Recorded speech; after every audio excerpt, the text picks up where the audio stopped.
Is this still a viable 4K streaming device? Let's open the box and find out.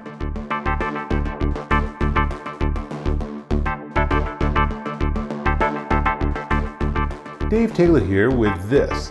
This is the Amazon Fire TV Stick 4K streaming device, the second generation 2024 model. How do you know? Because on the back it says Wi-Fi 6. The earlier generation, the first gen of this product, was Wi-Fi 5, not Wi-Fi 6.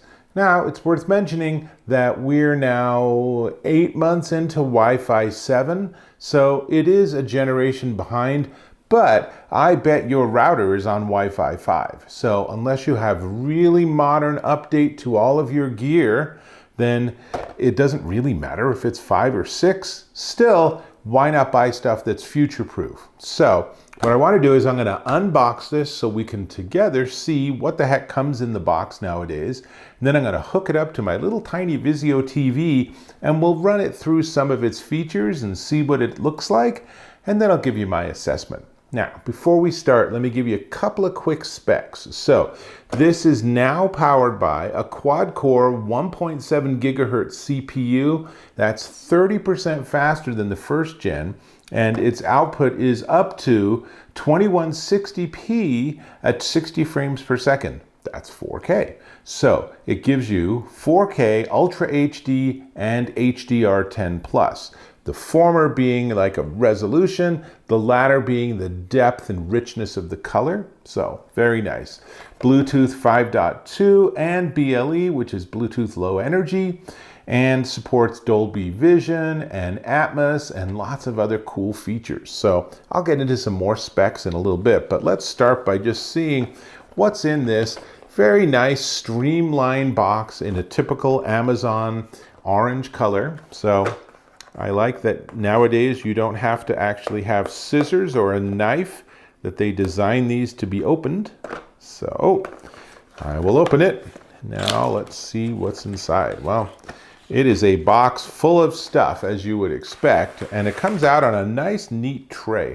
How slick is that? So first thing that you will notice is that it has a remote control, and it's a pretty nice little remote.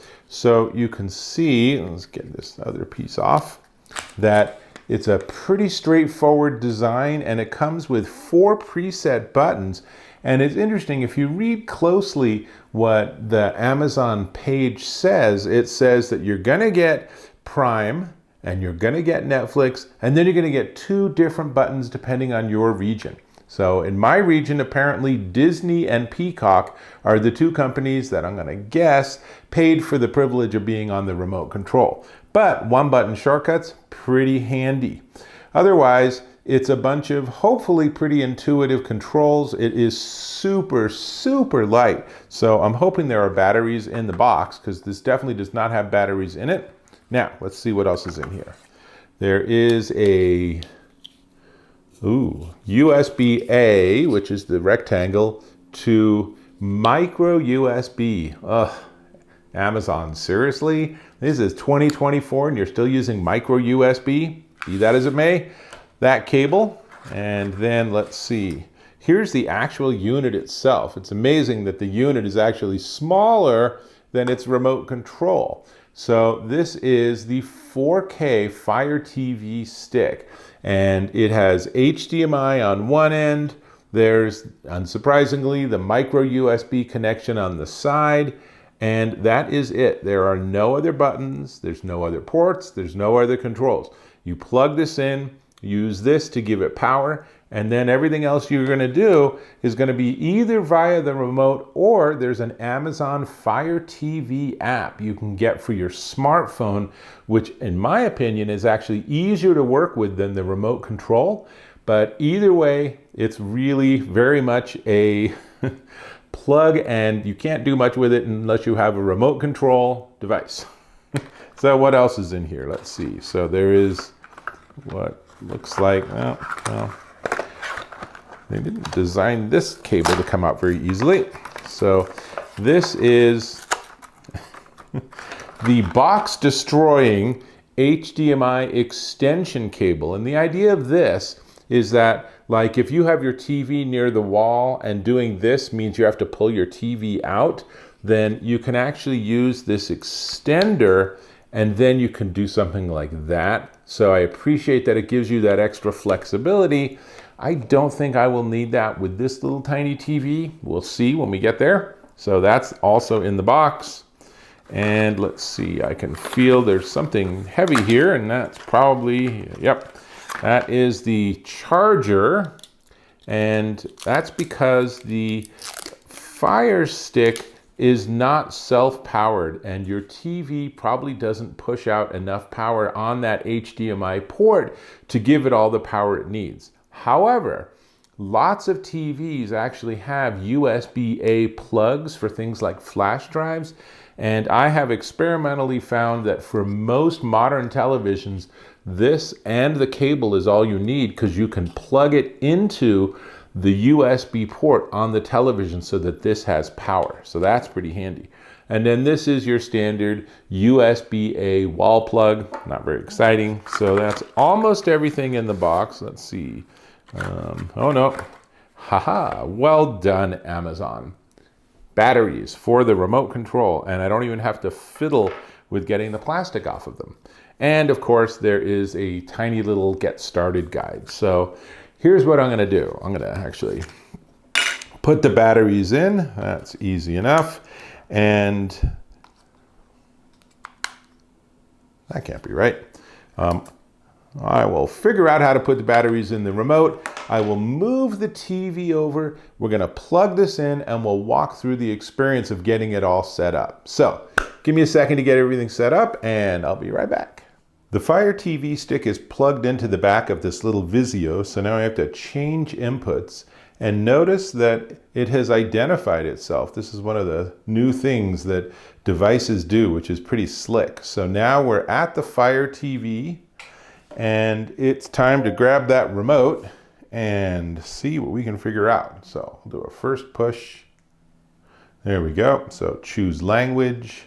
And USB power insufficient. Okay, so I plugged it into the back of the television, and obviously this particular TV does not generate enough juice for this. So let's go through this sequence again. Choose the language. Set up with the app. So that's one easy way to do it. Or I can just use the remote. So I'm going to set it up with the remote. And first thing it's going to do is it's going to want to find a Wi-Fi network it can use. And this is the one I want to put it on. And as usual with modern consumer electronic devices, by the time it gets to your house or office, its firmware is out of date. So now it's time to update by getting the latest version of the Fire TV operating system. Fortunately, most of these devices update pretty darn quickly, so this should just be a couple of seconds. And it looks like it's time for it to restart.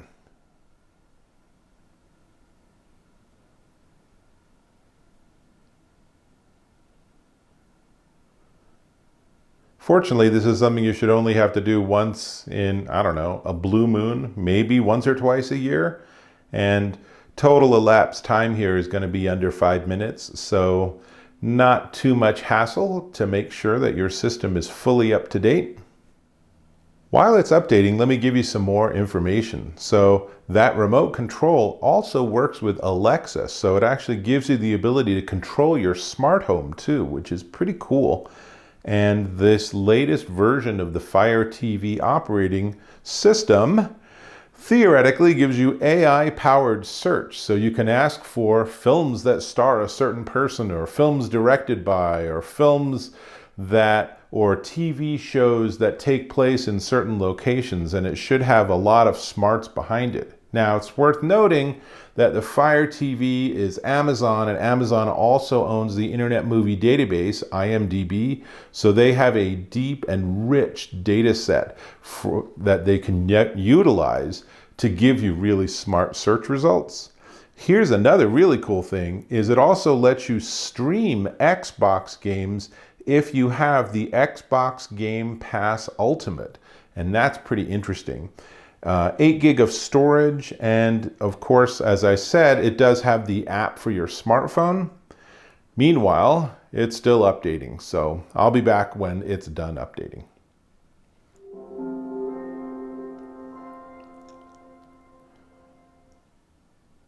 And we're finally back from that upgrade. That took a lot longer than I expected. So my 5-minute comment, let's revise that to 10 to 15 minutes. But we are now starting up. For you to be able to acquire one of these Fire Stick TVs, you probably have an Amazon account. I do, so I'm going to sign into my account.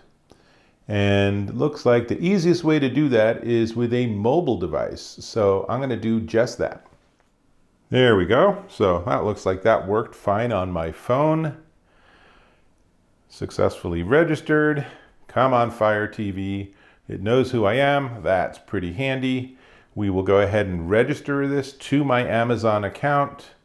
Save Wi-Fi passwords. Sure, let's do that. Restore Fire TV. I am an existing Fire TV customer, but we're going to start afresh because you might have this be your very first Amazon Fire TV stick. So this is where you would start if you just pulled one out of the box. So the remote is set up. That's handy since I've already been using it. And we don't want to try Paramount Plus. We don't want to play Luna Plus, which is Amazon's subscription video gaming program. Do I want to try kid-friendly content? No, I don't have any children in my house. Choose my streaming services. So what we're going to do is I'm just going to stick with Amazon Prime Video for now, because that will get us to move faster. For a screensaver, I will do stock photography. Okay. I don't want parental controls. Welcome to Fire TV. Personalize Fire TV with profiles. Decide what to watch with Find, which was that smart AI search I was talking about.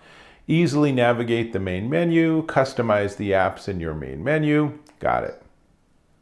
Maybe now we'll get to the home screen. Okay, well, now we're on my Amazon profiles. So I already have a profile for myself. And lo and behold, we actually have got to the home screen. So here you can see there's a nice big profile. Let's not do that. And then I'm on the middle row. So there's live TV options. And I will note that this does not give you your antenna. It gives you live streams that are on the internet. And then obviously I can choose different video services. And most of these are subscription. Freevee is free. Amazon Prime Video I already subscribed to. So let's jump there. And now it's a whole different set of profiles. And so you can see what I've been watching. And then if we pick something, let's just pick this one. Kalki 2898 AD. This is a great movie, really very fun. And I'll just choose watch now, maybe. I'm your football obsessed best man, and I think you having your big day during the big game. So this is an ad. So one of the things that happens is that, let me mute this. There's my mute button. So because I don't pay for Amazon Prime Video Plus, I do get a couple of ads at the beginning of my movies, and that's totally worth it to me. I don't really care. Let's just go back to home though. So you can see the quality of that video stream, and you heard it, but now you can see that because there's a separate Prime Video, that means that there's all these options that it knows how to sort of mix things up, and it can show me things even if I have no subscriptions. So again, let's go back to live TV, and now you can see there's a program guide. So I can go here and look at it through various different things, and it's pretty darn slick. So let's do one more thing, and we can go through some of the settings. You can see So channel guide and stuff like that. I'm going to back up and let's see, I pushed the little tiny TV icon, and so this gives me all the actual live streams. And you can see that some of it says program information unavailable. As the unit is online, it will actually pick up more data. But here, I can look through these pretty quickly. It's a pretty slim bunch of choices, but if I keep moving up, there are actually more choices. So I can look at, say, live sports. Well, not much there yet. And this is something where you can sort of make changes and update things. But suffice to say, that's how you get it set up, and you can see the quality of the picture. We can look at that and you can just see that it's really very attractive, very viewable, and it's speedy. So let me jump back on camera and give you my impressions of this unit after having used it for a bit. There's no way around it. It takes a while to set these things up, and I didn't log into the app, and I didn't set up actual subscriptions that I have for different services. And as it shows on the bottom of the box, that it is compatible obviously with Netflix and YouTube and Disney Plus and Hulu and Apple TV and Max and a whole lot more.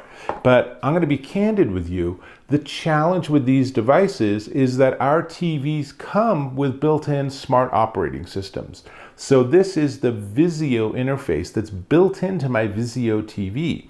So this isn't competing with having a blank screen on your television. If you have a modern television, you already have an operating system. You already have streaming apps. You already have the ability to go to Netflix or Max or something. So where this really wins is that it is faster and it just has all of those nice 4K features. Now, if you don't have a 4K TV, you can plug this in and it's going to work fine. Obviously, it cannot do magic. You're not going to get a better resolution picture than your display can hold. But it is pretty slick. Where I find this really beneficial is its portability. So you go through all that complexity with getting everything set up and configured, but then it's all on this device. So if I'm going to travel somewhere, I can take this with me and plug this into a hotel television, and now I have everything that just like I'm at home. I could take this to work. I can hook this up to a display projector. I could actually have this at school so that all of my friends or maybe my students can watch something that I want them to have access to right off of this. Very, very convenient. So, you know, it's not so much that it's the only game in town. There are lots and lots of streaming devices, and in fact, Google just released a new version of its Google Chrome TV system. So there are various devices you can plug into the back. Roku is another one that comes to mind. Does the Amazon Fire Stick 4K second generation stand up to that? And the answer is absolutely. It's a really nice device. It's really simple once you get it all updated and all set up and configured. But once you have that, it's really a no-brainer to just plug this into any display and boom, you're watching your favorite movies, TV series, documentaries, streaming live television, whatever it is that you want to be able to access. This is going to give you the ability to do that really easily. I like the remote. It's simple, and those little buttons on the bottom are pretty handy. I actually watch all 4 of those channels, so that works out well for me. And of course, you have the convenience of the HDMI extender, which you might or might not need. So it's really everything I wanted to share with you. Sorry the video is long. Honestly, I cut it down to minimize the time. I actually spent probably 5x as long watching screens go updating. So I tried to make it a little more exciting, but that's the reality. You're going to get one of these, hopefully, maybe, and then you're going to find that, you know, allocate 15 to 30 minutes to get it all configured and set up the way you want. But once you do, this is a pretty rockin' option to put into your screen or television. And remember that I have this because this is a television, but you might plug this into a computer monitor or a computer display. Really, like 99% of them have HDMI input, Plug this in, and that computer display suddenly becomes a fully functional television and then some. So it gives you access to everything. So this is a perfect thing to have like in a dorm room where you have your 20-inch display for gaming and everything, and then sometimes you want to watch a TV show or a movie or a new special, and then you just put this in the back, or maybe it's always plugged in and you just switch to it and boom, you saw all of those options, all of those different possibilities. Definitely worth checking out. Now, we do need to talk about price. Before we get there, I'm going to ask you to subscribe to my channel. Click on that subscribe button. Hit the bell icon for notifications. Give me a thumbs up if you found this valuable. And as you can see, I spent a lot of time and try to give you all the full scoop and the full experience of devices. So hopefully that's something you find appealing and would like to see more of. This is the Amazon Fire TV Stick 4K streaming device, second generation for 2024. It is $49.99 at Amazon.com. And I do need to mention that YouTube may compensate me for using the shopping tags in this video if you click on them and you go and buy one of these devices. But honestly, I think you might want to check it out. If you don't already have a streaming device that you can plug into anything in the world that has HDMI, this is an extremely viable and worthwhile option to consider. That's all I got. I think I need to get back to that movie, so I'll have to catch you in my next video.